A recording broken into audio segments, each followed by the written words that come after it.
Lideramos el camino de la opinión pública y buscamos que la cultura del debate alcance consensos y soluciones a los problemas de nuestro país.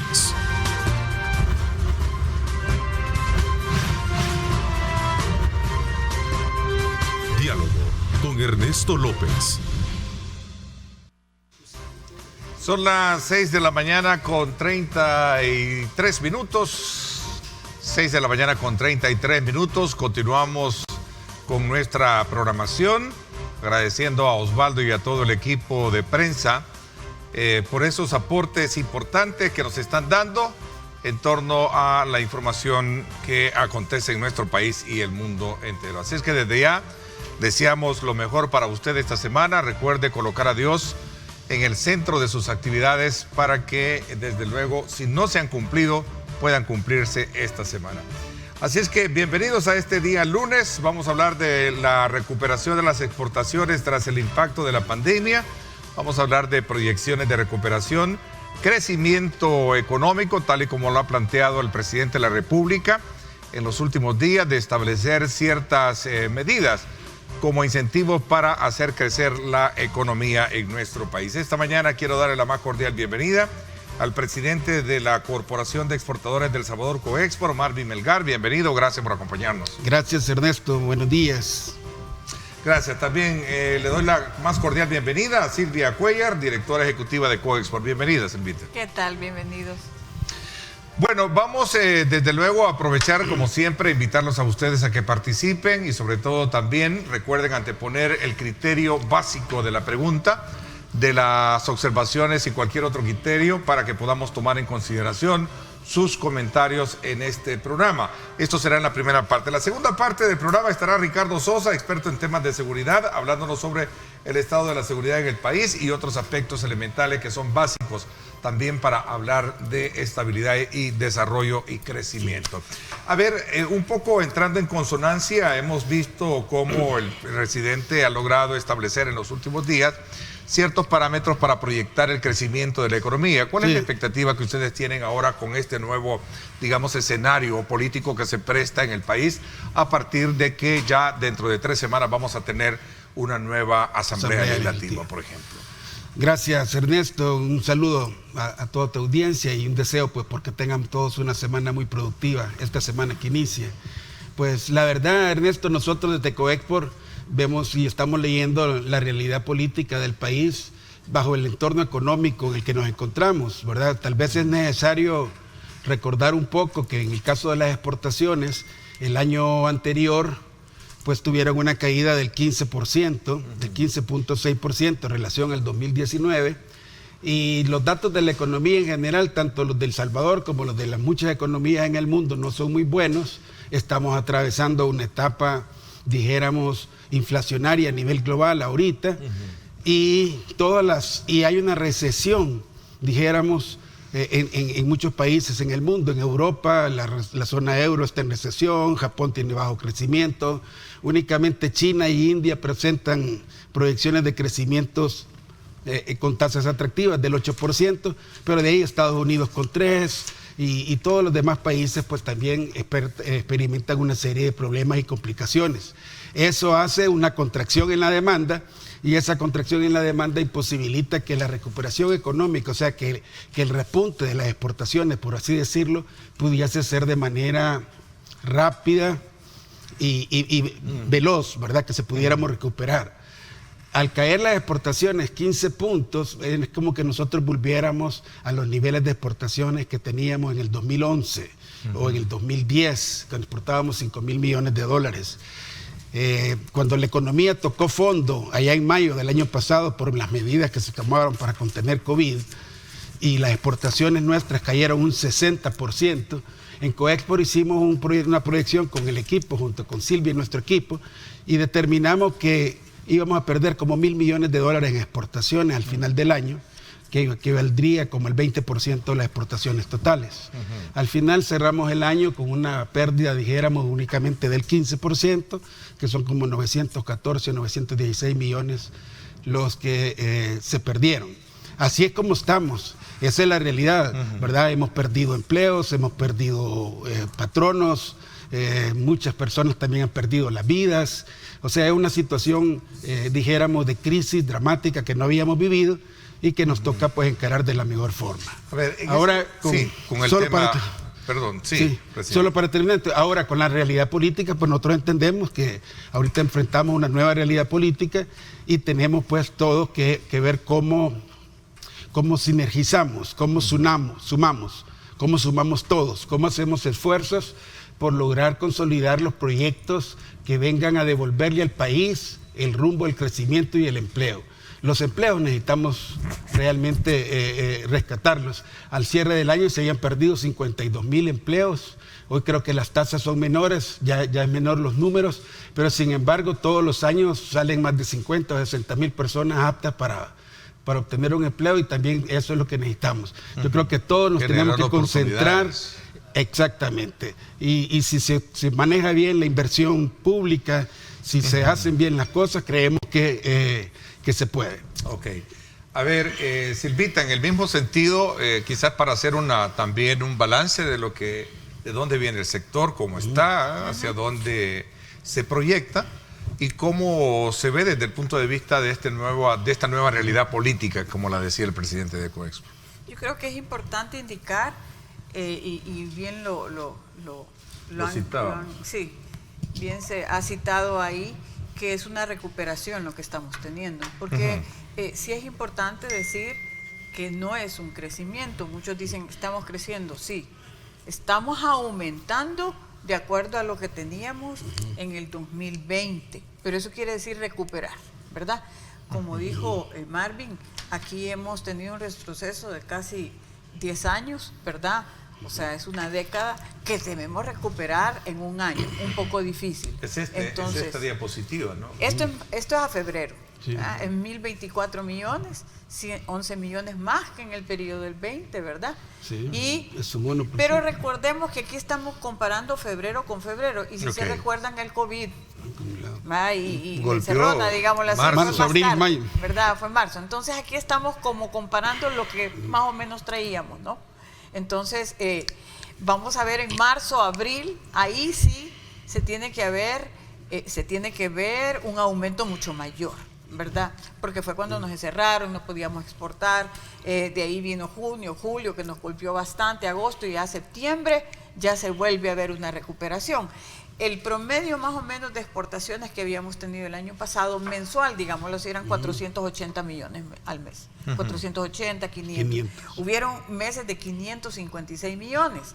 Entonces, si hemos retrasado todo lo que hicimos para atrás, ¿verdad? Aquí tendríamos que estar triplicando, ¿no?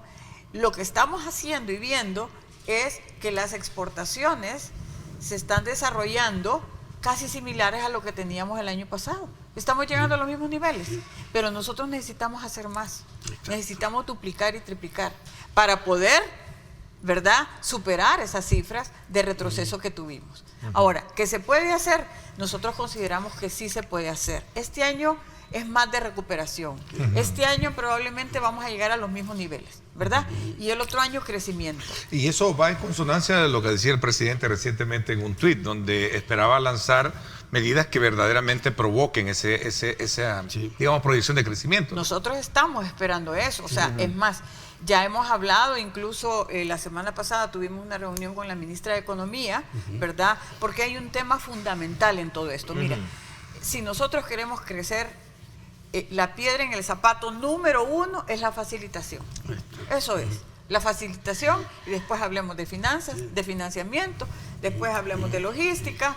Ya han oído ustedes el tema de que se han subido los fletes, después hablemos tal vez de otras, de la oferta productiva, de apoyar al sector agrícola, de apoyar al sector café. Pero realmente lo que primero tenemos que hacer, y es lo que hemos venido trabajando durante mucho tiempo, es el tema de la facilitación. Entonces, en la reunión que tuvimos con la ministra de Economía, hablamos precisamente de eso. Y entonces, también notamos y hacemos ver que uno de los puntos importantes es la ley de aduanas. debemos de modificar la ley de aduanas. Se hizo una presentación, el sector CIFACIL, en la comisión de CIFACIL, que estamos varias gremiales, ahí presentamos nosotros una propuesta, se le entregó al gobierno, el gobierno la ha analizado y estamos en eso, ¿verdad? Estamos viendo cuál es la reacción también.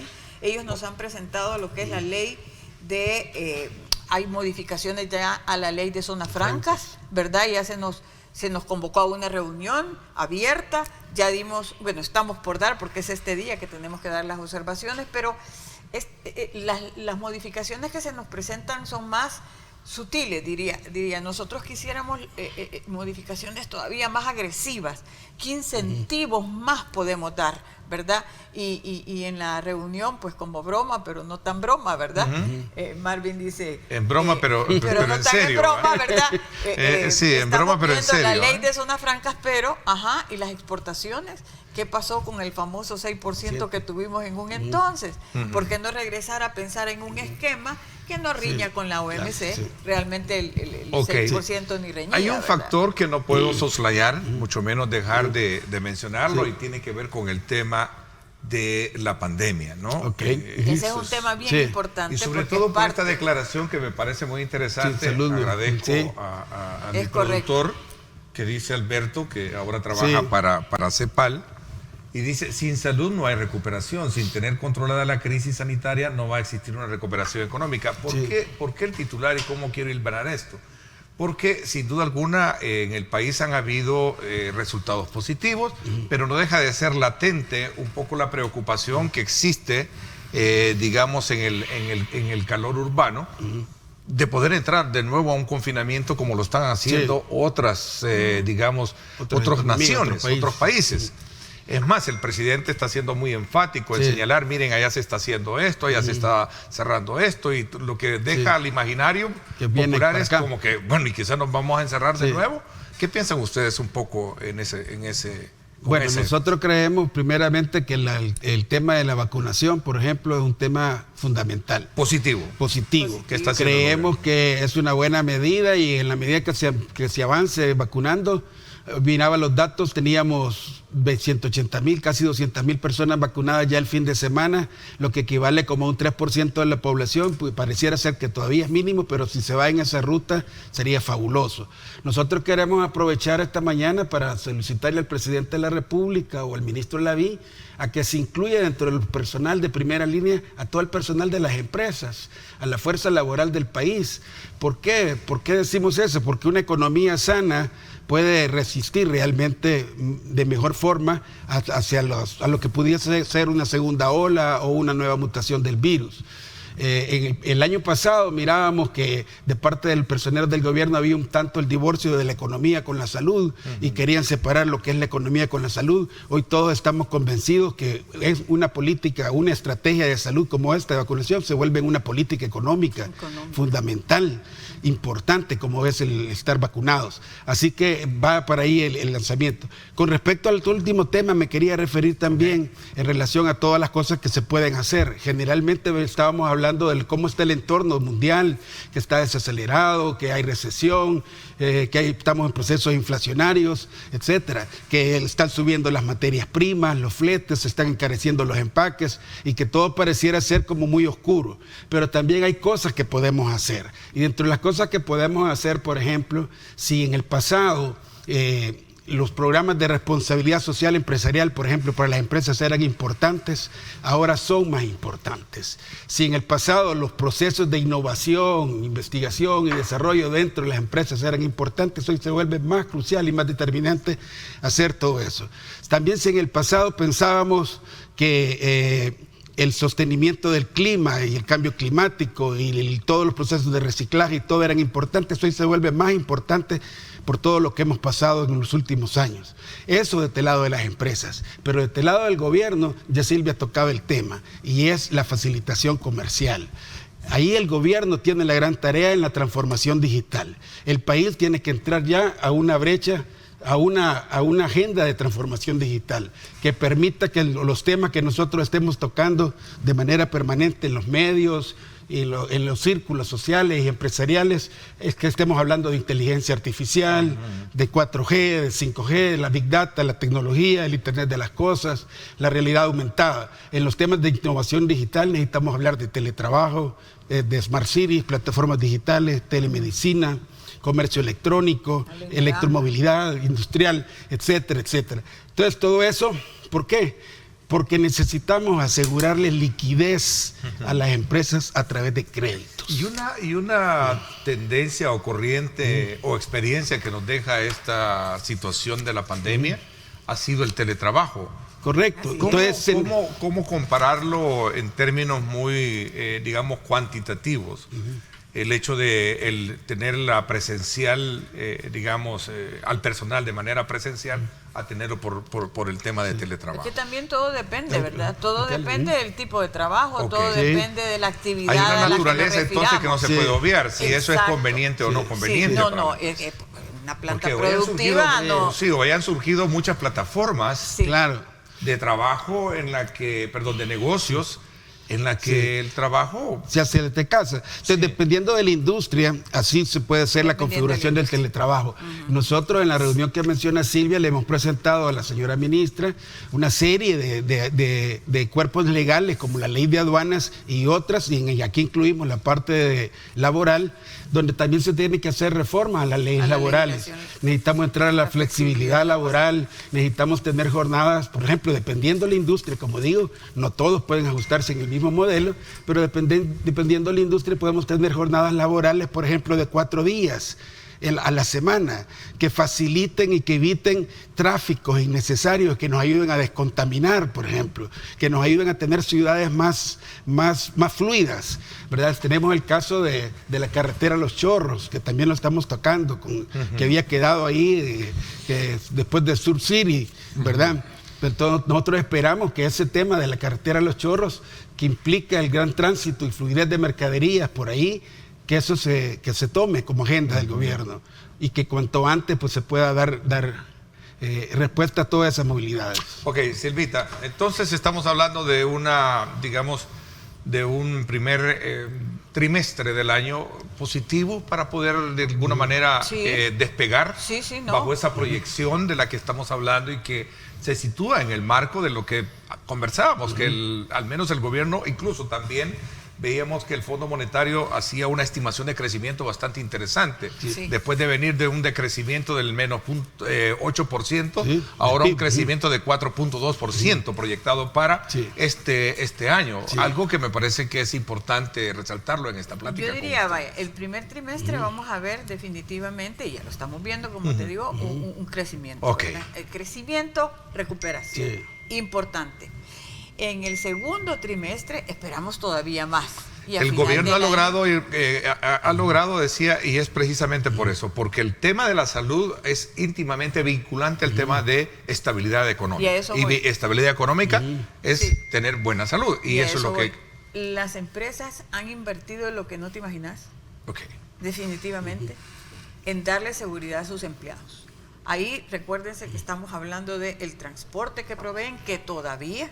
aunque ya está el transporte colectivo, pero las empresas siguen con transporte, ¿verdad? Todo el tema de la bioseguridad, ¿verdad? Las empresas incluso fueron más allá de los protocolos de los protocolos que el gobierno incluso indicó, porque fue el sector privado el que inicialmente presentó eso, ¿verdad? Entonces, estamos yendo más allá en todas las medidas. Es más, quiero decirte y recordar que aquí estamos hablando de exportación de bienes, pero no se nos olvida la exportación de servicios. Y fue bastante golpeado el tema del turismo. Nosotros ahora estamos desarrollando un programa con la OSN y con recursos del AID para darle bioseguridad a todos estos hoteles y restaurantes. Y ha sido un elemento bien importante, porque el fin de semana nada menos fui a ver algunos de estos lugares y vi que definitivamente las medidas de seguridad están siendo bien rigurosas, y eso es aplausible, y eso es una inversión que pone la empresa. Ahora bien, la vacunación, estamos hablando, viene a ser un factor de política económica, Porque claro, Sí. tenés que tener todo esto que se está haciendo y todo este esfuerzo para la vacunación.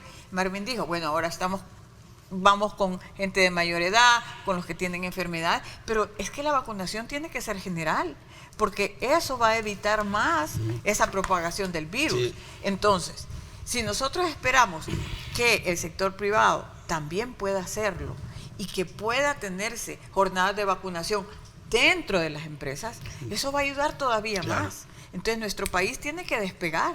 Y no lo estamos haciendo solo aquí, los otros países ya lo están haciendo. Mira, Honduras acaba de anunciar que el sector privado va a vacunar también. Entonces, ¿por qué no hacerlo? Porque las personas que pueden pagarlo, que lo paguen también. Tienen el deseo de hacerlo. Y todo eso nos va a dar más seguridad. Y va a dar más seguridad también al inversionista, porque aquí estamos compitiendo siempre con nuestros amigos, nuestros vecinos, pero también con otros países. Sí. Entonces, ¿qué le estamos dando a los inversionistas que quieren venir? ¿Qué ventaja le estamos dando comparados con otros países? Primeramente, le tenemos que dar todo este tema de facilitación. Segundo, si me refiero a exportaciones, y siempre tengo que mencionarlo, el tema del IVA exportador, de un reintegro puntual, que es uno de los, podríamos decirlo y llamarlo si quieren al final, podría verse con un incentivo si otros países no lo hacen así, y nosotros sí, ¿verdad? El otro tema es el tema de, nosotros estamos apostando mucho al nearshoring. ¿Por qué? Porque China, India y todos esos países tienen problemas para exportarle ahora o hacerle los productos a Estados Unidos. Nosotros hacemos cosquillas con nuestras exportaciones y ya lo estamos haciendo y ya somos reconocidos. Podemos ir con más exportaciones, ¿verdad? Pero ¿qué necesitamos para eso? Agilidad. Que pase adelante en la frontera. Sí. Vaya, llévese su mercancía, trasládela al otro país. Sin tanto pormenor, pues sin tanto trámite.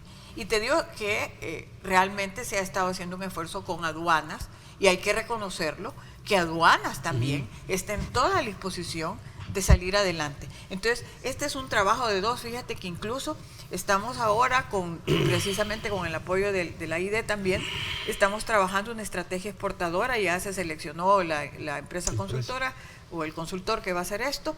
Estamos tratando de que todos los esfuerzos, porque nos damos cuenta que hay muchos esfuerzos dispersos, entonces estamos tratando de que todos los esfuerzos que está haciendo cada ministerio, cada sección, cada departamento, se vean en una sola página, digámoslo así, y nos coordinemos adecuadamente. Pero al final, lo que aquí queda es que todos establezcamos una meta. Y esa meta, mira, nosotros teníamos una meta de 10,000 millones en el 2008. Después en el 2010. Después la meta siguió todavía. Y el año pasado seguíamos con la misma meta. Y apenas llegamos a 5,000, 6,000 millones. O sea, faltaba mucho. Sí. Y ahora retrocedemos. Ahora no solo hay que recuperar y después seguir. Y esa meta de 10,000, el gobierno va, bajo la política de comercio e inversión, la lleva a casi a 30,000 millones, algo así, ¿verdad? O sea, 20,000 millones. Es bastante agresiva, estamos hablando del 2050, pero es agresiva. Y para hacer eso, nosotros no vamos a decir que no, porque el sector empresarial está en toda la disposición de hacerlo. Pero eso es lo que decimos, trabajemos conjuntamente esa serie de elementos que se necesitan para salir adelante. Y este año, como te digo, lo que nosotros esperamos es por lo menos llegar a más o menos las mismas cifras que teníamos el año pasado, ¿verdad? Para que el otro año vayamos creciendo. Hay buen clima de acuerdos, de conversación con el gobierno actual. Sí, yo creo que sí. De hecho, dentro de lo que terminaba por decir en el segmento anterior de mi participación, hablaba yo de que necesitamos que se asegure liquidez a las empresas a través de créditos, ¿verdad? Y ahí precisamente iba a ese tema, porque uno de los grandes, proyectos que tiene el gobierno para la recuperación económica post-COVID es precisamente el otorgamiento de créditos a través de Bandesal para estos sectores que de alguna manera cayeron en esa... Y a eso me quería referir. Como parte de las medidas de alivio económico, pudiéramos decir así, de parte del gobierno, está la creación de este fideicomiso de Firempresa que maneja Bandesal, el cual pues otorgó y ha funcionado muy bien, y una gran cantidad de empresas se han beneficiado de empresas formales y no formales incluso, se han beneficiado del fideicomiso a efecto de tener créditos a una tasa preferencial y a unos 10 años que les permita, dijéramos, tener algún alivio económico. Pero nosotros estamos hablando de la reactivación económica, y para la reactivación económica ahí necesitamos asegurarnos plazos largos y bajas tasas, ¿verdad? Y eso solo lo puede hacer banca de desarrollo. La importancia que trasciende para las bancas de desarrollo locales, en este caso para Bandesal en El Salvador y para las extrarregionales, dijéramos el BID a nivel de América Latina, es fundamental porque no vamos a salir adelante si no hacemos las inversiones que hay que hacer. Estaba hablando de toda la agenda digital y todo lo que implica, los temas en los que tenemos que estar abordando, la factura electrónica, el comercio electrónico, la autoridad digital, una serie de temas que si no se abordan se van a ir quedando dijéramos, ahí en el tapete. Entonces es necesario que para todo eso se pueda desarrollar. Nosotros estábamos por firmar un acuerdo con el Banco de Desarrollo. No estamos a la espera todavía que nos den la fecha el presidente cuándo que vamos a firmar el acuerdo, si esta semana o no, para que la creación de un fondo de fomento de las exportaciones, bajo ese principio fundamental de tasas bajas y plazos largos, que permita que los industriales exportadores, porque el 96% de las exportaciones son exportaciones industriales, entonces por eso digo yo que los exportadores industriales puedan invertir y reconvertir sus plantas industriales. Aparte de eso, de que los empresarios tengamos todo eso, de que nos equipemos con mejores tecnologías, nos preparemos realmente para el futuro, es necesario que el país, y en este caso los gobiernos, inviertan en educación. Necesitamos, para el caso de la educación, que se desarrolle lo que es el talento digital, que la universalización de idiomas, el inglés, invertir en la primera infancia, matemáticas y ciencias. Y por otro lado necesitamos invertir en infraestructura. Necesitamos ya hablar seriamente sobre la adopción de 4G o 5G como tecnología. Hablar de ciudades inteligentes, infraestructura para la movilidad y todo. Y ir ajustando toda una serie de medidas que vengan y ayuden y nos den el beneficio de poder aspirar a crecer como país y poderle entregar a los salvadoreños los empleos que necesitan. Eso es hablar del deber ser, ¿no? Vayámonos a la punta, a la punta del iceberg de todo esto. Ok, el gobierno negocia un acuerdo con el Fondo Monetario Internacional de Servicio Ampliado. Un acuerdo con el fondo, para muchos especialistas, comprometería desde luego a ejecutar políticas fiscales, económicas y ordenar un poco las finanzas. ¿Cuál es la expectativa que ustedes tienen con relación a este tema anunciado precisamente por el gobierno sobre el establecimiento de acuerdos claves con el Fondo Monetario Internacional? Voy a hacer una pausa y regreso para que nos ampliemos un poco en ello, que es un tema que no puede pasar por alto. Esta mañana, acá en directo con Ernesto López Radio. Son las 7 en punto. Gracias por estar con nosotros. Aprovecho de invitarlos para que sintonice en directo con Ernesto López Radio. Hoy a las 7 de la noche vamos a conversar en primera parte con Alex Sorto de la Mesa Nacional del Transporte sobre esta decisión de la Asamblea Legislativa de prorrogar y permitir que las unidades del transporte colectivo con más de 20 años de fabricación continúen circulando en el país, algo que ha traído reacciones encontradas, desde luego especialmente con funcionarios de gobierno. Además, les otorga disposiciones de traspaso de concesión y permisos de operación, ¿verdad? Con el propósito de poder cambiar lo que sería también en calidad de propietarios a los miembros actuales de las unidades. Eso será la primera parte. La segunda parte vamos a conversar con Naida Medrano, economista, sobre temas que tienen que ver precisamente sobre este acuerdo con el Fondo Monetario Internacional. Recuerde, 7 de la noche, sintonizar en directo con Ernesto López Radio, una plataforma de opinión periodística de Grupo Megavisión, y este servidor a partir de las 7 de la noche por 107.7 Fuego y también en Facebook en vivo, transmitiendo para todo el mundo.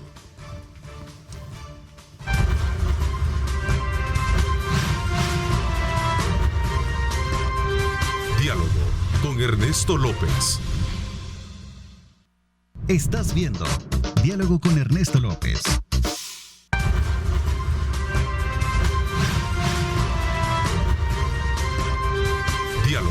con Ernesto López.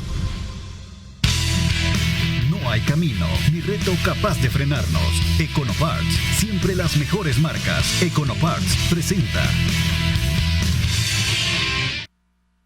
Recuerde usted que para un camino seguro necesita los mejores repuestos. Econopar, nuestras marcas son la mejor garantía. Allí tenemos, gracias a Econopar, esta imagen que nos llega desde el sector de Los Chorros, una zona de mucho tránsito y especialmente muy importante también para el desarrollo de la economía logística, ¿no? Especialmente vamos a hablar de eso porque es un punto que ustedes también hicieron hincapié de la necesidad de cuanto antes desarrollar esa parte que representa el desplazamiento de transporte de carga.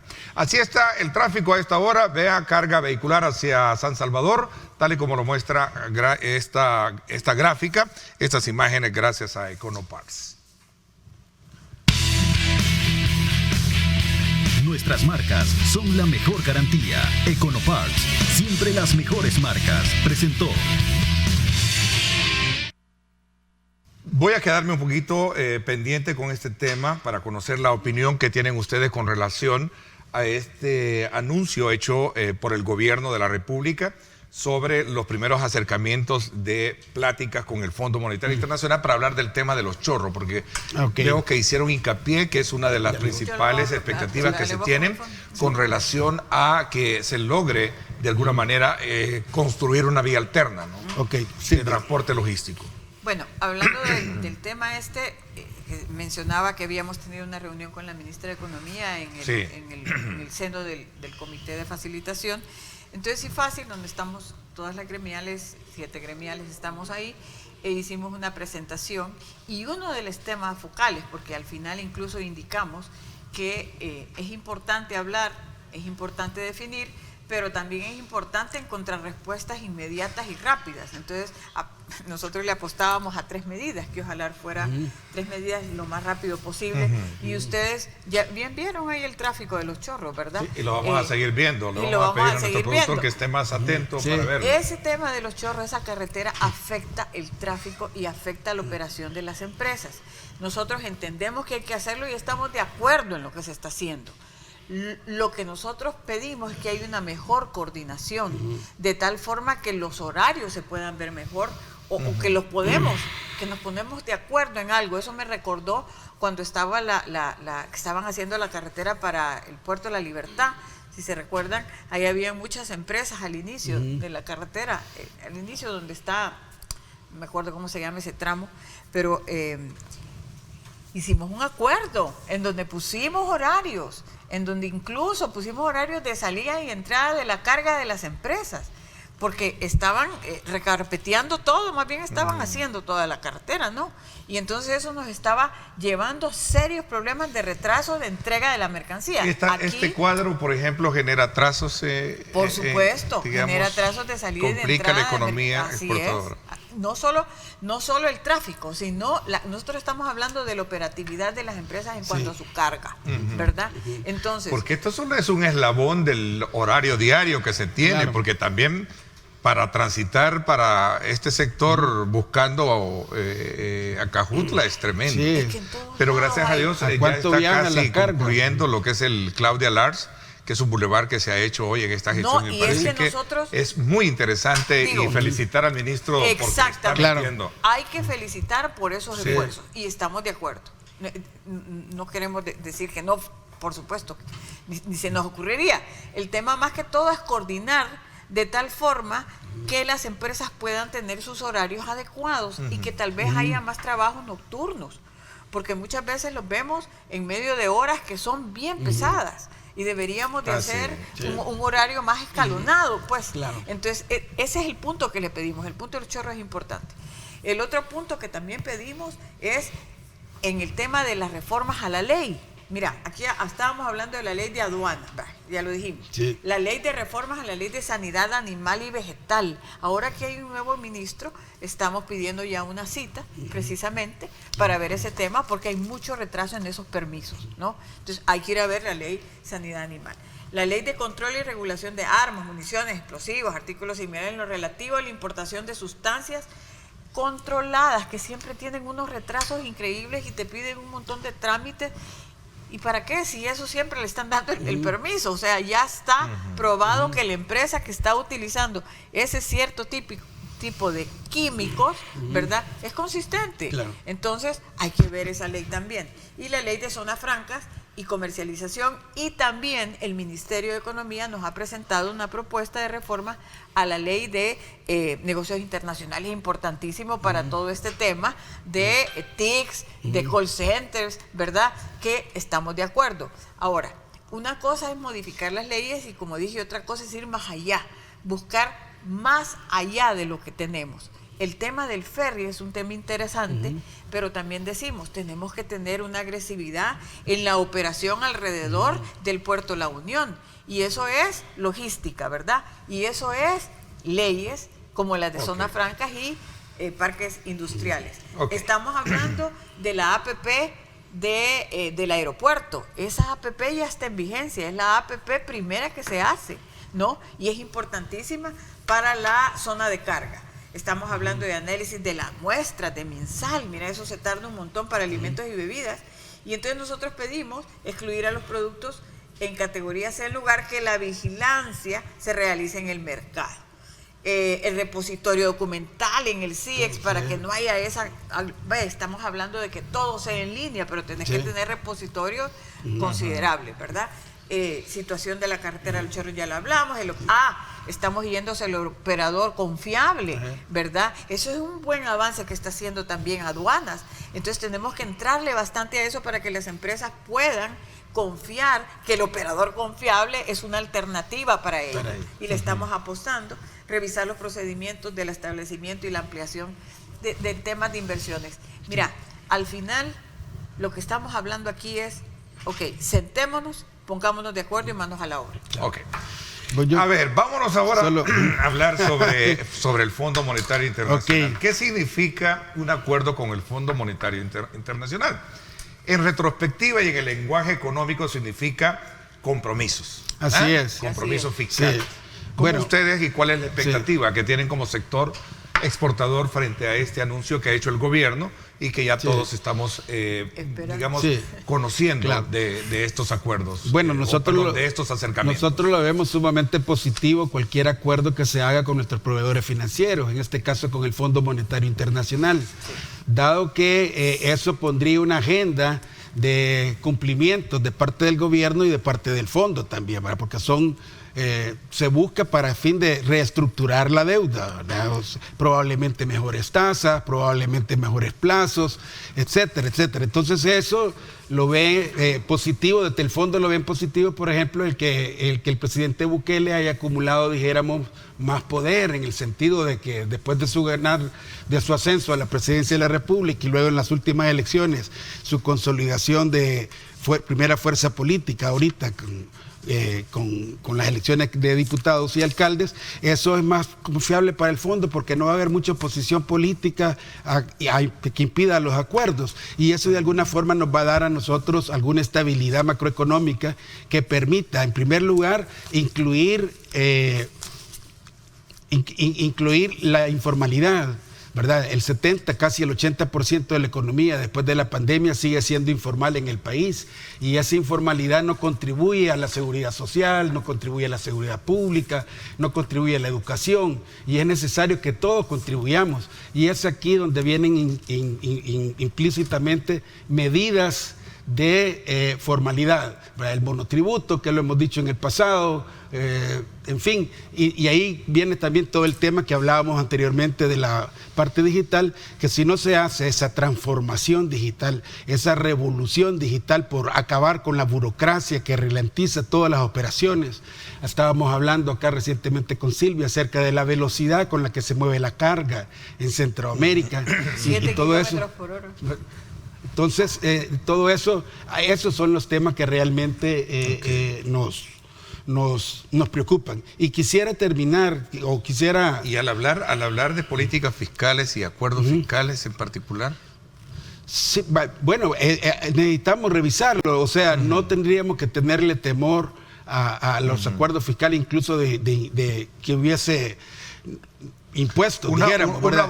variable si en la en el medida tema que de la nosotros carga logramos hacer, tributaria, ¿sí? que si vamos a seguir pagando lo mismo que se venimos pagando siempre, está difícil. Pero si ampliamos la base tributaria, por ejemplo, y hacemos llegar más ingresos al Estado que permita diluir entre todos. A eso quería llegar. Es de hablar de ampliar, no de cargar más. Exactamente, no de cargar más. ¿Ah? Y quisiera, esa es la tal postura vez, que tienen ustedes como ese es. sector. Y quisiera tal vez cerrar solo el tema con unas palabras del presidente Bukele que dio cuando hizo el lanzamiento del Plan Cuscatlán. Dijo, necesitamos un aparato de gobierno, textualmente palabras del presidente, necesitamos un aparato de gobierno más eficiente, más compacto, más efectivo, más ciudadano, menos político y más técnico. En eso estamos totalmente de acuerdo. Si como Fuerza Productiva Nacional le echamos el espaldarazo y esperamos que a partir de mayo, ya con todo el capital político acumulado en la Asamblea Legislativa, se eche a andar una serie de temas en la Asamblea y se cree una lluvia de leyes que posibilite realmente el crecimiento económico. A ver, Silvita, su lectura con relación a este tema del fondo también me gustaría. Yo sé que definitiva. O sea, para nosotros lo que es crecer en más trabajo, en más empleo, y así se crece, no en cargar más, ¿verdad? Es normal, histórico, encontrar que cuando se habla de negociaciones con el Fondo Monetario existen mucho temor. Sí, no, pero ahora es que sí, siempre es normal temor. Encontrar ese temor. Y existe temor. Incluso te voy a decir algo más. Aquí se habla hasta de desdolarizar. Desdolarizar. Bueno, pero un acuerdo fiscal llevaría a dejar a un lado. Exactamente. Claro. Lo veíamos en un punto de acuerdo. Exactamente. Así es. Entonces, pero mira. Pero esto implica también hablar de política fiscal. Política fiscal. Sí. Pero siempre vamos a llegar a lo mismo. Ok, hablemos de política fiscal y todo lo que quieran, pero lo que queremos que es crecer. Es generar más trabajo, es generar más oportunidades. ¿Y cómo lo podemos hacer? ¿Cómo está la situación actual? Nosotros necesitamos que haya más formalización, que hayan más pagando impuestos, no solo los mismos de siempre, porque es que es cierto, se le carga en un solo sector. Entonces, ¿cómo lo pueden hacer? Facilitando a los pequeños. Porque el irse formalizando es un proceso bastante duro, es cierto. Claro. Y no le cae muy bien a los pequeños. Le cae hasta demasiado caro, ¿no? Entonces aquí es buscar, y el gobierno está considerando eso, y eso nos alegra definitivamente, de cómo buscar alternativas para hacerlo de una forma, sí diferente, sino que sea lo escalonado, ir poco a poco, ¿verdad? Y que vaya formalizándose, tomando en cuenta la situación económica de las empresas en ese momento, ¿verdad? De acuerdo a cómo van creciendo, ya se van formalizando adecuadamente. ¿Por qué? Porque de lo contrario vamos a seguir sobre lo mismo. Y entonces también se puede asustar o se puede no... La inversión extranjera puede no recurrir. Claro. Porque va a decir, bueno, las condiciones en El Salvador no se mantienen, tenés que tener una certeza jurídica en un tiempo determinado, en bastante tiempo. No puedes estar cambiando las reglas del juego. Pero ¿qué márgenes ven ustedes que tiene el país reconociendo que hay un 90% de deuda con respecto al PIB? No, sí. Nosotros sabemos que algo se tiene que hacer y esperamos que algo se va a hacer. No estamos diciendo Esperemos el acuerdo. ¿Hay alguna propuesta de parte de ustedes como sector para poder de alguna manera evitar hablar de, digamos, de carga y no de expansión? Sí, lo que hemos siempre ha sido ampliar la base tributaria, que es necesario llegar a más sectores. Necesitamos ser creativos en cómo formulamos ese monotributo, dijéramos, o cómo esa formalidad de tantos sectores afectados por la pandemia. Nosotros sabemos que hoy es quizás no el mejor momento, pero que la vida así es, se nos presenta y tenemos que tomar las oportunidades. Y yo creo que entre todos tenemos que encontrar las oportunidades que nos permitan sacar el país adelante, ¿verdad? Bueno, reflexiones finales sobre... Hay un tema importante que quisiera, perdón Marvin, que quisiera que no se nos pasara por alto porque medio lo mencioné, y es importante mencionarlo, es el tema de la exportación de servicios. Y estaba indicando que había afectado mucho al tema de turismo, también afectó mucho al tema de viajes, también afectó mucho el tema logístico, también afectó mucho el tema de call centers. Eso está regresando, se está recuperando, sí perdimos bastante y creo que va a ser más difícil recuperarnos de lo que nos vamos a recuperar en tema de bienes, ¿verdad? Pero con esto quiero decir que las medidas que se tomen y que se están tomando respecto a el tema de salud, el tema de la vacunación, el tema de la bioseguridad es fundamental. Entonces, la apuesta que tiene este gobierno por Sur City, por ejemplo, por toda esa zona, que hasta el Banco Hipotecario sacó una línea especial para Sur City, financiamiento especializado. Fíjate qué bueno que con el Banco Hipotecario, incluso ahora mismo, acabamos de hacer un acuerdo y se aprobó la ley de franquicias, un tema que tampoco se conoce. Yo lo que estoy diciendo con esto es que hay que ser como que sacar nuevos temas y hay que ser más informativos también para que podamos llevar mejores cosas a todos los sectores y podamos crecer. No podemos seguir sobre lo mismo. Y ahí entra el tema del e-commerce, el tema de las plataformas, el tema de la tecnología, ¿verdad? Así en efecto, yo me quedo siempre con, es uno de los temas, la economía, que es uno de los temas que más me apasiona. Y me quedo todavía con ese sabor de seguir conociendo y ampliando este tema en otras áreas. Pero vamos a tener más tiempo por delante para hablarlo. Vamos a esperar, desde luego, la ejecución de nuevas medidas y nuevas políticas emanadas desde la Asamblea Legislativa con este nuevo escenario legislativo creado a partir del 28 de febrero.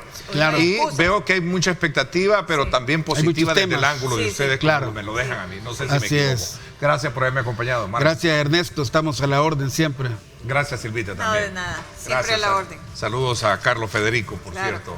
Me voy a la pausa. Cuando regresemos, vamos a conocer el estado de la seguridad en el país desde la perspectiva de Ricardo Sosa.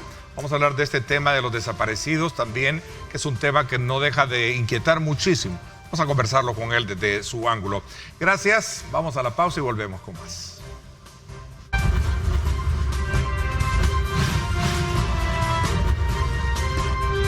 Diálogo con Ernesto López. Estás viendo Diálogo con Ernesto López.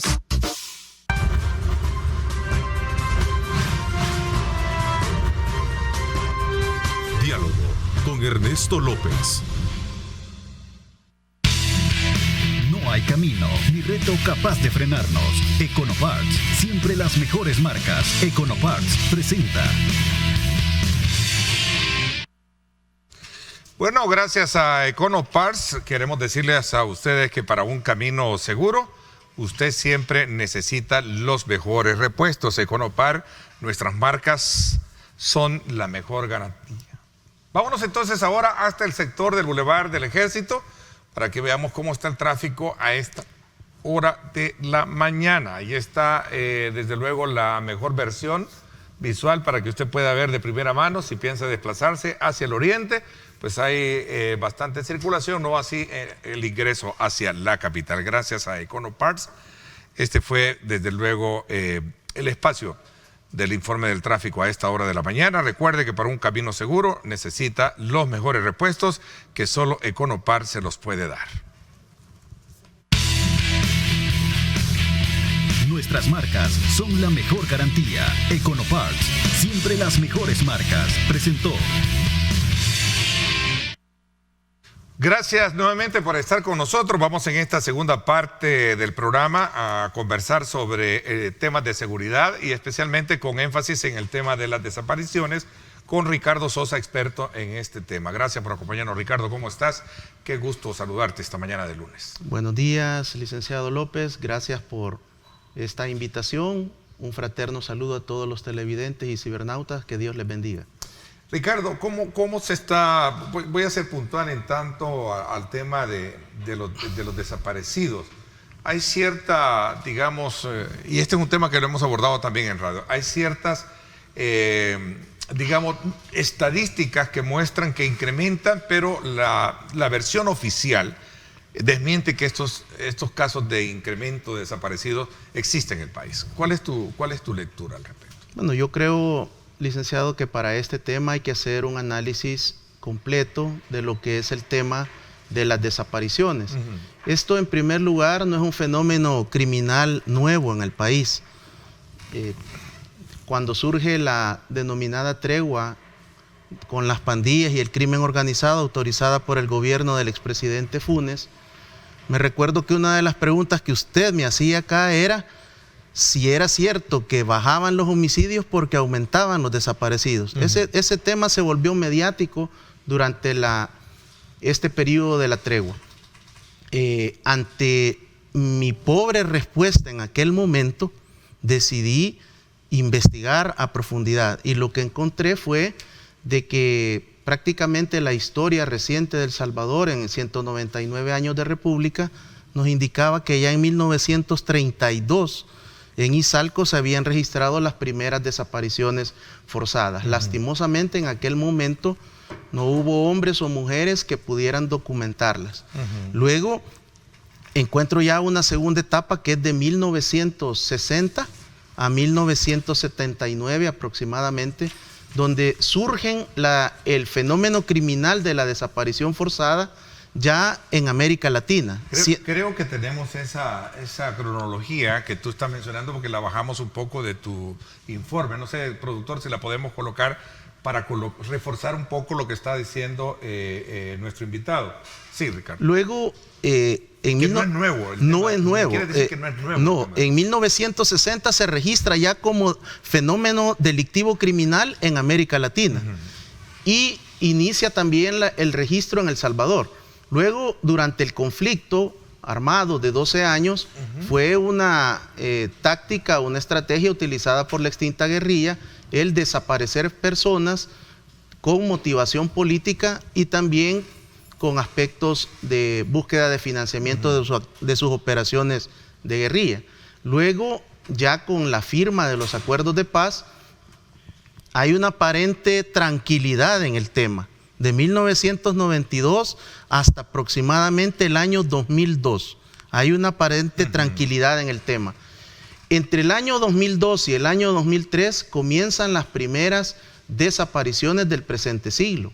Incluso se registran los primeros desmembramientos y descuartizamientos y también decapitaciones, que incluso el lanzamiento oficial de esta modalidad delictiva y criminal fue cuando se encontró una cabeza en el Parque Libertad.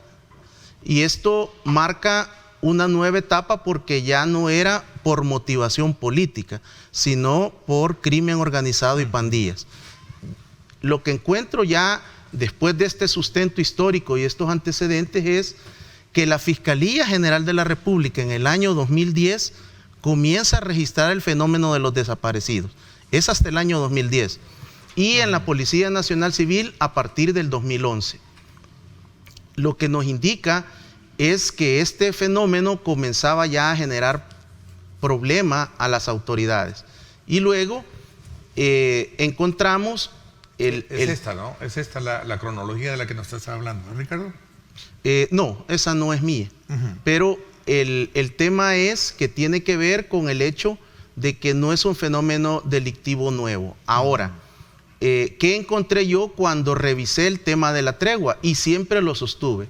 Los homicidios disminuyeron y las desapariciones se mantuvieron, no incrementaron. Es más, en ese periodo que duró la denominada tregua con las pandillas y el gobierno del expresidente Funes, el reporte de desaparecidos que yo encuentro es de 1.600 a 1.652 denuncias en estos 2 años. Entonces, ¿hay incremento de desaparecidos o no hay incremento? Hay incremento de desaparecidos a partir de lo que es la finalización de la tregua.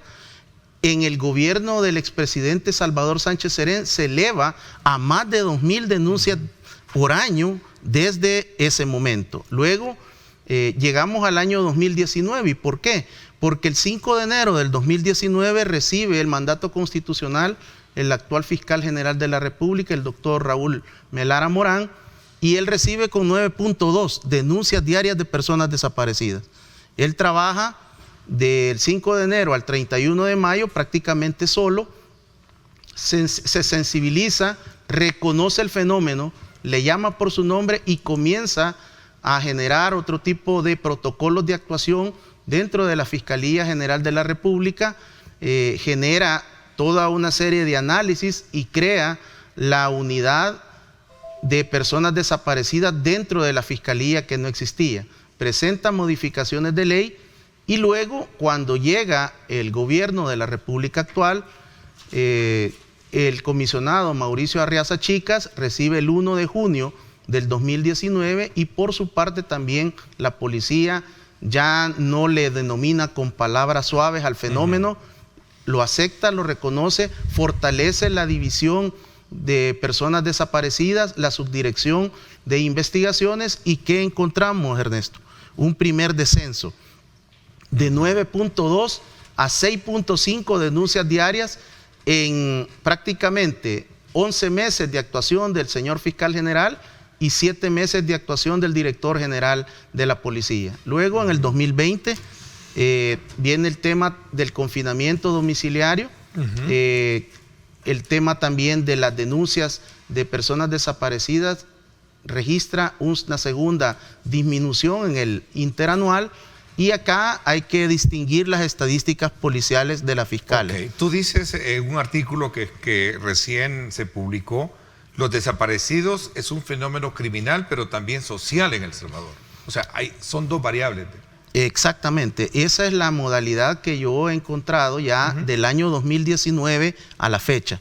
No todas las denuncias de personas diarias desaparecidas son reales. Lo que se ha encontrado a través del análisis de la investigación profesional y criminal es que del total de denuncias, entre el 40 y el 45% aparecen con vida y sin delito. Ok, vamos a hablar de ese fenómeno porque eso ha ocurrido y lo han dicho en su momento algunos representantes del gobierno, en el sentido de que hay que esperar el tiempo prudencial para determinar si esta persona entra en esa calidad, porque muchos de ellos se van para Estados Unidos, viajan, se van por asuntos personales y no pueden entrar en esa categoría de desaparecidos, ¿no? Lo que sucede es que en este tema de la utilización de la denuncia de desaparición hay muchas variables. Okay, vamos a hablar de eso cuando regresemos. Voy a hacer una pausa, regreso contigo, 7:32 minutos. Gracias por estar con nosotros. A usted que nos sintoniza a esta hora de la mañana, queremos agradecerles. Compartan nuestra señal con sus contactos y participen. Queremos conocer la opinión de ustedes.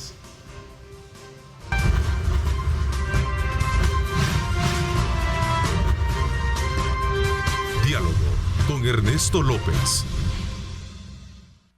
Estás viendo Diálogo con Ernesto López.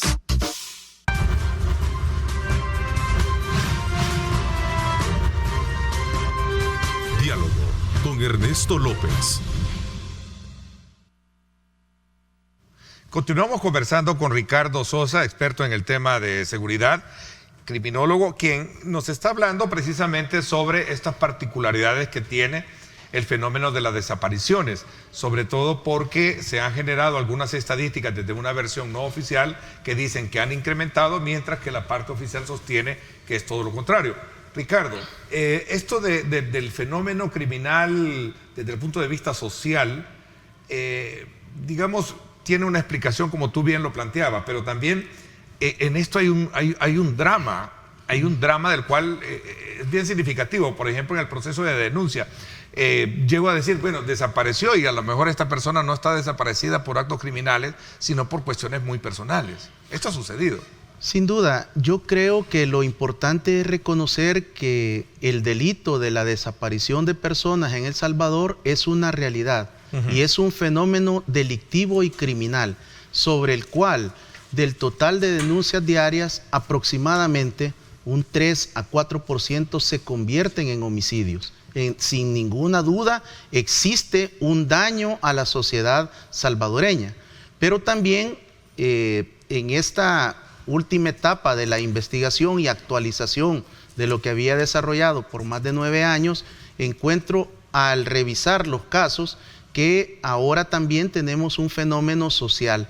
Hay muchos chicos, muchas chicas que están estableciendo para irse a los denominados patines lo que hacen es poner en modo avión su teléfono, porque según ellos de esa manera no los van a localizar.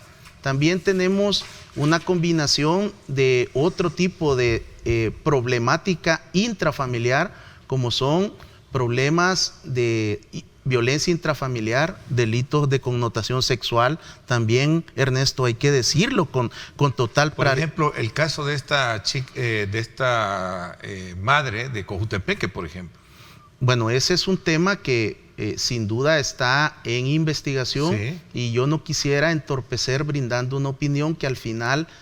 o elucubrando alguna hipótesis. No tiene ningún fundamento, porque aquí los encargados de perseguir el delito es la Fiscalía General de la República con el apoyo de la policía en el área de investigaciones. Yo tengo una posible hipótesis de acuerdo a toda esta trayectoria de investigación. Otra declaración, mira, Ricardo, esto tiene que ver con el tema de lo que yo te decía. Mucha gente se va para Estados Unidos y no informa, ¿no?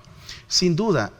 Yo al principio, Ernesto, entre el año 2015 y 2018, no le daba mayor credibilidad a esta posible hipótesis, porque entendería que si alguien toma la decisión de irse, al menos donde la mamá o el papá va a que supuestamente le otorgue su bendición. Pero lastimosamente he ido encontrando algunos casos, no son la mayoría, pero sí existe registro de personas que deciden emigrar y no le informan a nadie. También aquí hay problemas de deudas. Muchas personas se van evadiendo la responsabilidad de diferentes esferas para no cancelar. ¿Qué otra variable se encuentra acá? Aquí hay personas que combinan la supuesta amenaza de la extorsión con el tema también de la inseguridad. Y yo, licenciado, tengo al menos 3 a 4 solicitudes de ONGs y de una embajada donde se me está pidiendo opinión sobre el tema, porque se supone que necesitan un testigo, y estas personas han utilizado los estudios, las investigaciones, los artículos que yo he desarrollado, y me han contactado y quieren que yo sirva de testigo para este tipo de situaciones. Es decir, le estoy comentando aspectos que son de mi evidencia y que son de los únicos que yo puedo emitir una opinión. Ahora, del 40-45% de personas que aparecen, no existía delito. Esto nos está indicando que existe una problemática social que se está utilizando a través, en mi opinión, de una conducta de imitación para generar un factor que la criminología lo ha estudiado a lo largo del siglo pasado y del presente. Estas conductas que imitan y que se replican por parte de una sociedad. Y luego existe aproximadamente un 50 a 52% de casos que se encuentran activos, pero que estos casos en su mayoría pasan a la categoría de personas encontradas sin delito. Creo que este es el resumen más actualizado que yo le puedo proporcionar sobre el fenómeno de la desaparición. Recordar de que existen ya reformas, por lo tanto ahora, y lo podemos ver en el cierre de la Fiscalía del año 2020. Tenemos las denuncias diarias de personas desaparecidas en 4.4 y el artículo 180 literal A con 1.8 denuncias diarias. Ok, veamos. Hace 20 días desaparecieron 2 mujeres y un hombre de una comunidad de la que algunos policías dijeron no saber que existía el tema de la desaparición de 3 miembros de una familia en San Martín. ¿Conoces tú de ese caso? Sí, definitivamente son casos que tienen que ver con todo este gama de posibilidades de denuncias. Lo que sucede, Ernesto, y yo quiero hacer un llamado y una invitación a usted, amigo televidente, padre de familia, responsable. Este fenómeno está delimitado claramente entre los jóvenes de los 15 a los 29 años. Ese es el primer segmento afectado. El segundo va de los 30 a los 35. ¿Qué es lo que se está encontrando a través de la denuncia? Que los familiares no tienen una adecuada comunicación con su familia y retrasan el proceso de la denuncia. Es más, agotan como la comunicación con sus familiares, con sus amigos, compañeros de trabajo, universidad, y si es todavía en edad escolar, con compañeros o compañeras de colegio. Esto retrasa el proceso de la denuncia y no permite la activación del protocolo de búsqueda de acción urgente. ¿Tú crees que hay una agenda oculta, como lo dijo el ministro en su momento, el nuevo ministro, Gustavo, con quien incluso recién tomando la rienda me comuniqué con él, lo felicité, nos pusimos a la orden para hablar de esos temas y él me decía pues que con muchísimo gusto para hablar de cualquier tema. En esa misma, digamos, conversación salió el paso de la presentación también a los medios y él decía de que detrás de todo esto hay una agenda oculta de ciertos sectores que tienen que ver con algunos medios que también, digamos, inflan el número de desaparecidos y de otros sectores políticos como tal. ¿Qué piensas al respecto? Bueno, mi opinión es que lo que sí existe lastimosamente de parte de sus colegas, Ernesto, es una falta de información. Okay. Aquí hay periodistas que no investigan, que no tienen data. Es más, este fenómeno, insisto, está desde el 2010 y ningún medio lo ha documentado, lo ha registrado. Y lo que tenemos son porciones de la historia. Nos comentan o registran alguna evidencia con una motivación política, con una motivación que no tiene un sustento criminológico ni victimológico. Esto de la desaparición de personas no solo es de estadística, es de entender la mente criminal, cómo funciona la parte de la criminología en uno de los factores de riesgo que sigue golpeando y afectando a la sociedad, como es el crimen organizado y las pandillas. A pesar de los logros, de los avances que existen en materia de seguridad pública y ciudadana, es innegable que existe el mal, que siguen golpeando, que siguen sembrando terror, que siguen cometiendo diferentes crímenes y delitos en la sociedad salvadoreña.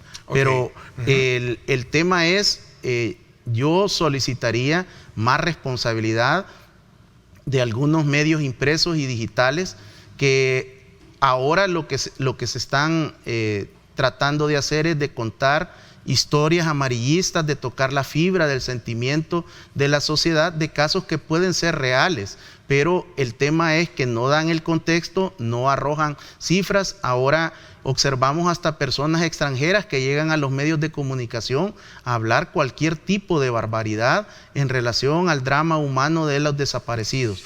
Y creo también, Ernesto, que es importante decirlo.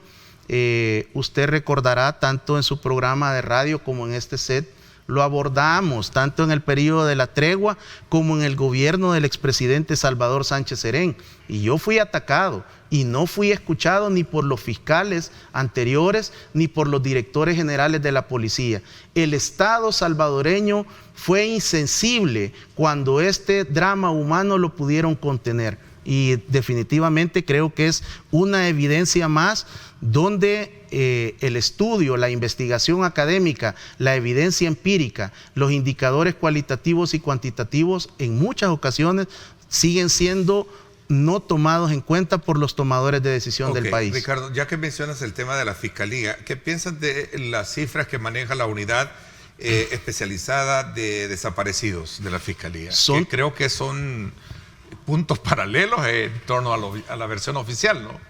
En cuanto a las cifras, licenciado, yo quiero darle mi opinión. Yo soy usuario frecuente desde hace más de una década y yo quiero establecer mi posición, y es que las estadísticas de la Fiscalía General de la República son totalmente confiables. Usted sabe que en el periodo del exfiscal Luis Martínez, en diferentes intervenciones, el exfiscal manifestó que nosotros desde esta tribuna estábamos junto a los panelistas de diálogo de los viernes, estábamos brindando información falsa. Y se nos convocó a una reunión y se nos mostró en aquel momento a diferentes personas que participábamos en radio y televisión.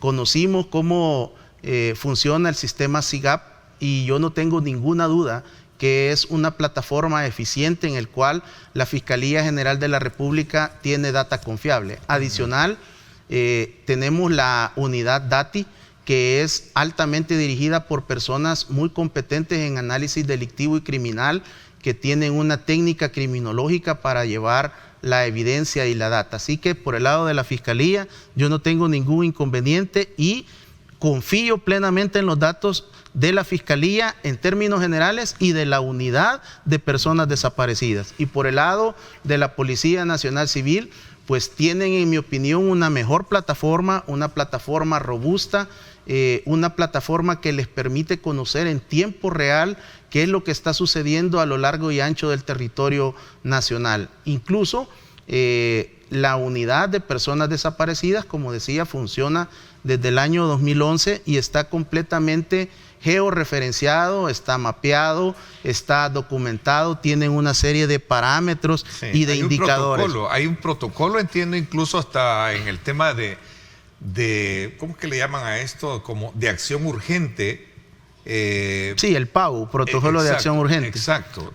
Lo que sucede, Ernesto, es de que también hay que decirlo, en las administraciones anteriores no hubo el mejor reconocimiento y ubicar a la víctima al centro. Y lo que se genera desde la parte criminológica son las denominadas revictimizaciones. Incluso es cierto también, muchas personas llegaban dentro de las 24 horas que la persona no tenía paradero y conocimiento de la familia, y en muchas sedes se les decía regrese a las 72 horas. Todo eso a partir del año 2019, con la llegada de los actuales titulares a la Fiscalía y Policía, ha quedado en el olvido. Si usted no tiene comunicación, si usted no tiene conocimiento del paradero de un familiar o de un amigo, acuda inmediatamente a la sede policial o a la sede fiscal más cercana y lleve la mayor cantidad de información. Y si no la dispone, de igual manera, denuncie y haga el reporte de inmediato para que los equipos especializados activen el protocolo de acción de búsqueda urgente y se activen los equipos multi e interdisciplinarios que existen para atender las primeras horas de la investigación. ¿Este fenómeno es casual geográficamente hablando, general geográficamente hablando, o son particularidades como por ejemplo un reporte de desaparecidos en el área metropolitana de San Salvador que publicó recién un matutino? Decía que San Martín, Ayutustepeque y Soyapango son los 3 municipios que más repiten en reportes de la Fiscalía como lugares donde desaparecen personas. 3 jurisdicciones son parte de ese espacio territorial del AMS. ¿Qué piensas al respecto? Vamos a una pausa y vamos a ir un poco aterrizando en ese tema. Gracias por estar con nosotros. Vamos a la pausa.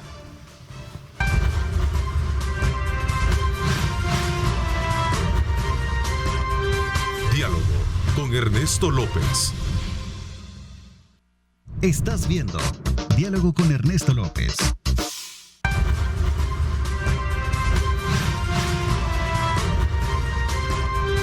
Diálogo con Ernesto López. Gracias nuevamente por estar con nosotros. Vamos a aprovechar estos últimos minutos recapitulando un poco el análisis que nos está haciendo Ricardo con relación al tema de los desaparecidos. No toda denuncia de persona desaparecida es sinónimo de homicidio, ¿verdad? Inició esto como un fenómeno criminal, nos dice, y delictivo, pero ahora también en la actualidad es un problema de carácter social, el otro elemento que tú estás planteando, y luego que haces la exhortación para que los padres sean de alguna manera, desarrollen y mantengan una mejor comunicación a la hora de desplazarse sus hijos, para evitar este tipo de situaciones. Sin duda, también... San Martín, solo para terminar, San Martín te decía, Soyapango y ¿cuál era el otro municipio que de acuerdo a un reporte? Ayutuxtepeque, son los municipios donde más se repiten reportes de desaparecidos. ¿Por qué razón? Hilvanando estos dos temas. Bueno, según los datos oficiales de la Fiscalía General de la República y la Policía Nacional Civil, la mayor cantidad de denuncias diarias de personas desaparecidas está en los 14 municipios del área metropolitana de San Salvador. Luego, si le sumamos el municipio de Santa Ana, Sonsonate, Usulután y San Miguel, tenemos más del 72% del total de denuncias. Está georreferenciado el problema, está totalmente documentado. El problema de la desaparición de personas es un problema principalmente del área urbana, no rural. En segundo lugar, le podría manifestar, licenciado, de que es un problema delictivo, criminal y social que afecta abrumadora y mayoritariamente a los hombres, con porcentajes entre el 70 y el 72%, y a mujeres entre el 28 y el 30%. Las edades, pues ya lo dijimos, por el mismo grupo etario, la profesión o oficio más afectada es estudiante, y luego también es importante decirlo, que como el grupo más afectado es de los 15 a los 29 años, se ha podido encontrar también que muchos jóvenes portaban 2 chips y que uno era del conocimiento de los padres y el otro no. Por lo tanto, esto lo que indica también es la grave crisis de la familia salvadoreña. Necesitamos como padres de familia no delegar en los docentes, en los maestros, la responsabilidad que como padre tenemos. Yo veía imágenes y todos los fines de semana monitoreo las imágenes de las discotecas, de los bares. Incluso hay adolescentes que están en completo estado de ebriedad, las discotecas completamente abarrotadas, obviamente sin utilizar mascarilla. Y muchos de estos chicos y chicas se encuentran con sus teléfonos en modo avión, porque no quieren que los padres de familia los ubiquen. Creo que una respetuosa recomendación no solo es mejorar la comunicación, sino tener esa comunicación más asertiva. Con mucho respeto, padre de familia, conviértase en un adulto significativo para su padre, para sus hijos. Tenga una mejor disposición, porque si no usted estará en un momento muy complicado. Cuando se rompe la comunicación y bajo esta situación del fenómeno que se está generando, criminal y social, es de mucho riesgo. También creo que es importante revisar el tema del alto consumo de alcohol y de drogas que está generándose en este tipo de cervecerías, en estas discotecas. También hay una modalidad reciente de prácticamente un par de años, que son estas denominados patines en casas, licenciado, que se alquilan por una persona que ve como una oportunidad de negocio.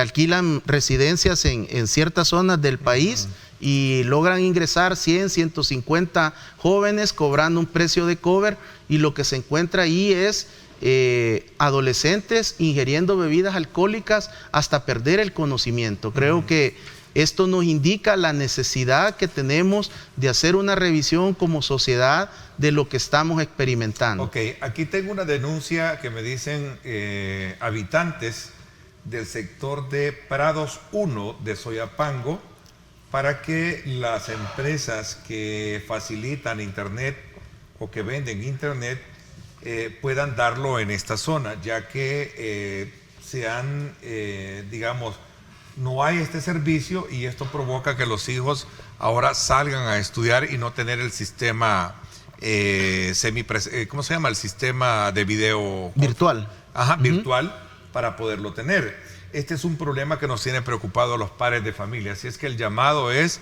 para la superintendente, para que la superintendencia, para que les exija a las empresas Tigo, Claro, puedan darles internet a fin de evitar que sus hijos se desplacen, ¿verdad?, a las escuelas y puedan tener el sistema de videollamadas. Y eso, ojo, eso es bien importante.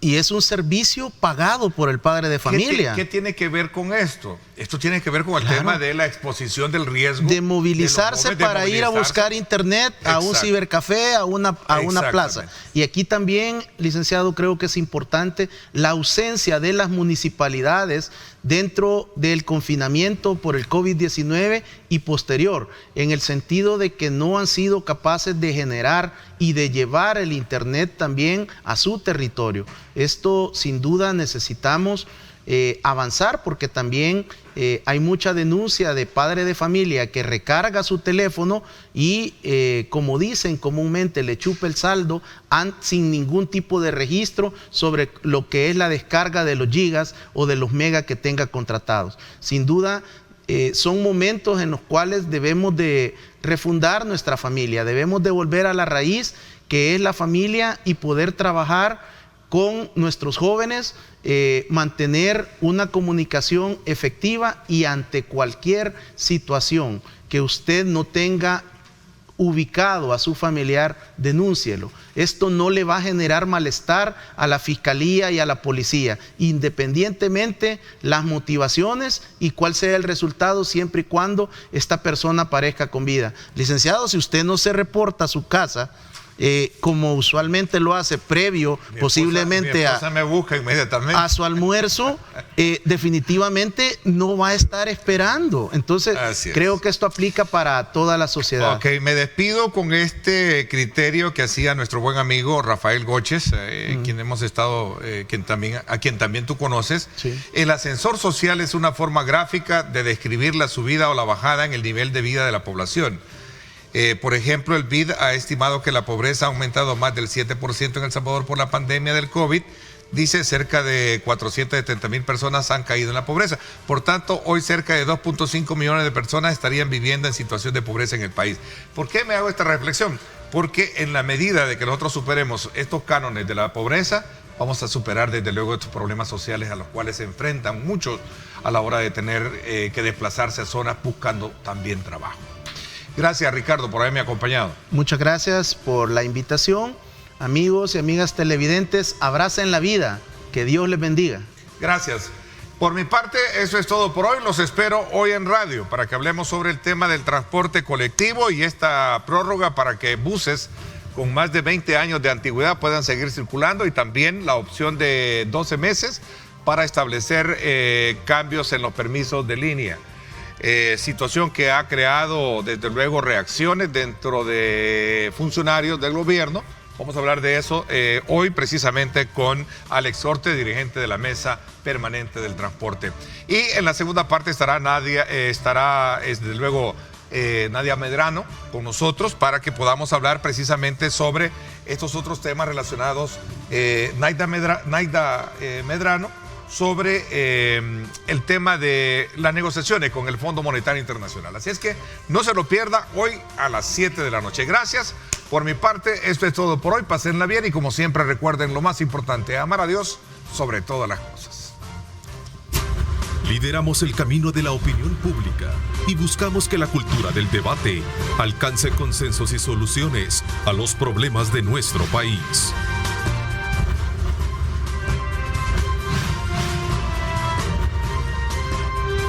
Diálogo con Ernesto López.